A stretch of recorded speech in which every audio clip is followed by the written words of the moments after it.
God bless you. God bless you.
Thank you.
lukola kasembayo wampulampula oluyimba.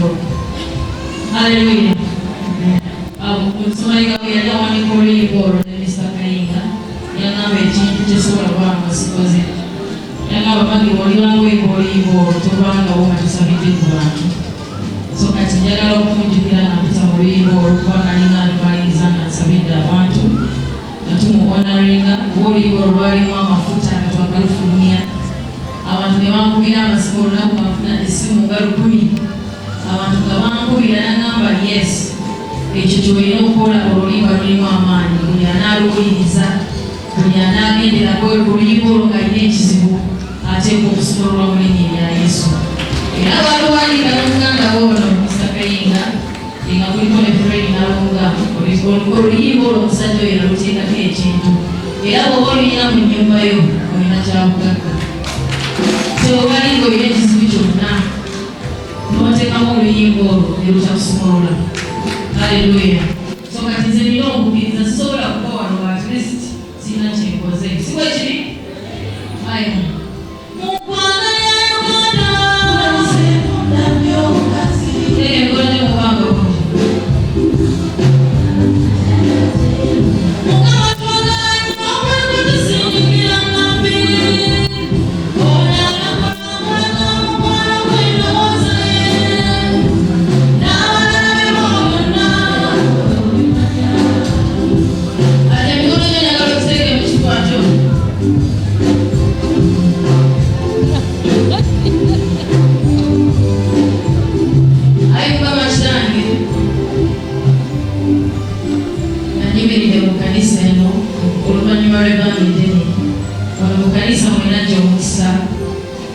Ogwatambuza eggwanga, ogwatambuza amawanga, n'ensabira abantu ne banzikiririzaamu.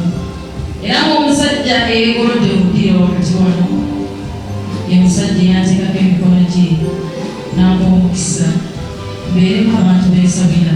Era yagamba buli ayita mu mikono gyo alisumululwa. Buli muntu yenna alijja mu maaso go taliddayo kyekimu. Era nagamba tolibanga mu maaso g'abantu nga tobasabidde mu maanyi go. Era nagamba oluyimba oluliko amaanyi luliko amafuta. Kati nga nyimiridde mu kifo kino olwaleero njagala okuyimirira mu bigambo n'amaanyi omusajja yeebase wano bye yanteekako. Nga njagala okusabira abantu abatudde wano abalowooza nti tewakyali ssuubi olw'okuba omusajja oyo yeebase mu ddiiro. Abamanyi nti tewakyalina ebizibu nga baleta nabikolako tebiriddayo kuggwa. Ekyo kyenjagala okusangulawo okuva n'olwaleero okuba beerabidde nti omusajja olwedde agenza okugenda ng'abulokosezaayo empologoma gye bayita Andrew Jengo. Era Mukama mbadde njagala okugyamu abantu endowooza eyo. Buli atudde wano nga atadde emikono mu kifuba ng'alina peyini gy'ayitamu. Esooka peyini yakufiirwa musajja waabwe Pastor. Peyini eddako ababadde balina ebizibu nga tebamanyi nti no bigenda kukolebwako. Ababadde batandika okuggwamu essuubi essaawa eno benjagala okusabira. Nsaba omwoyo omukono gwa Mukama gutuuke ku buli muntu oyo yenna. Okakkanya emmeeme zaabwe Mukama. Tuuka ku buli muntu yenna atudde mu katebe wonna watudde nga atadde emikono mu kifuba. Baliwo n'abasinga bakungubagala naye ebirowoozo byabwe bitambula. Ngenda kumalako ntya, ngenda kutandikira abadde amaze tamanyi nnaku yange agenze, abadde amanyi ebizibu byange agenze. Naye Mukama njagala okakkanya embeera zaabwe.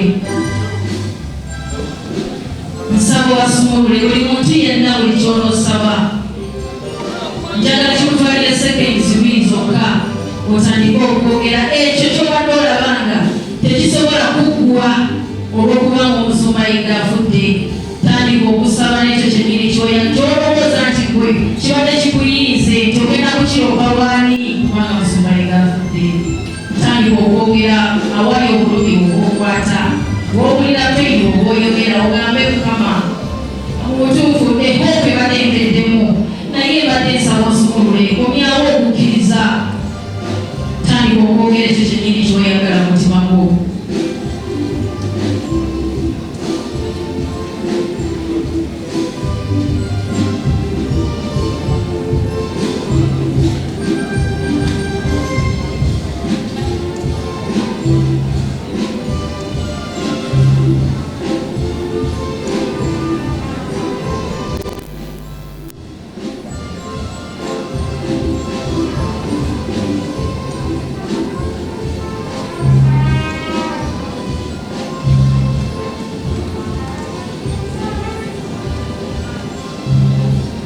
Tege kunonje obanga.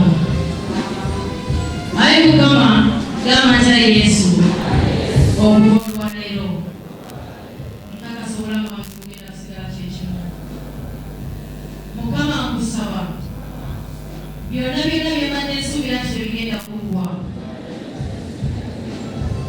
Nsaba biggwe. Mukama nsaba bikomerero. Nteekamu okukkiriza. Mukama nsaba osumulule. Nsaba n'ebivuga mu kanisa eno Mukama.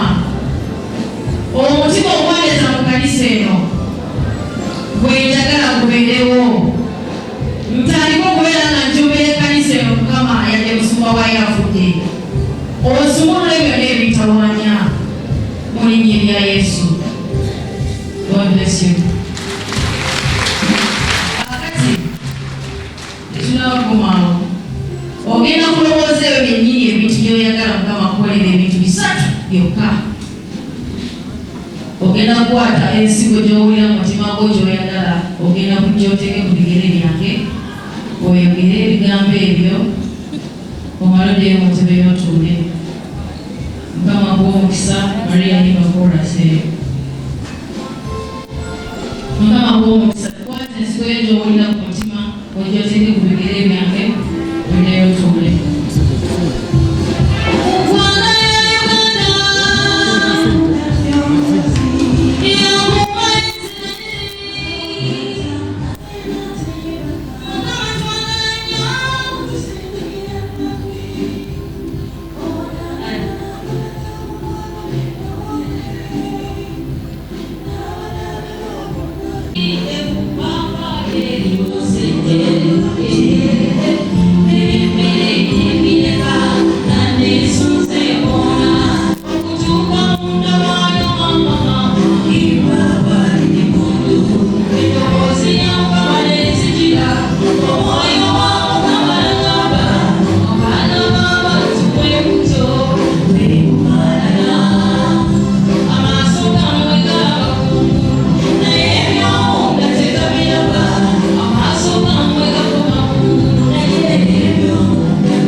Ila we ilamu ya kwa Dama mwela wanga wakogale na yenye mtasimfayo kama wani Tikula sumolula byonne byansibo wedda sisitira nyiga abalungi mwenna mwekumire ku Nikos TV. You know what it is. Subscribe olabe ebisingawo. ne Original Benja tobasuwa.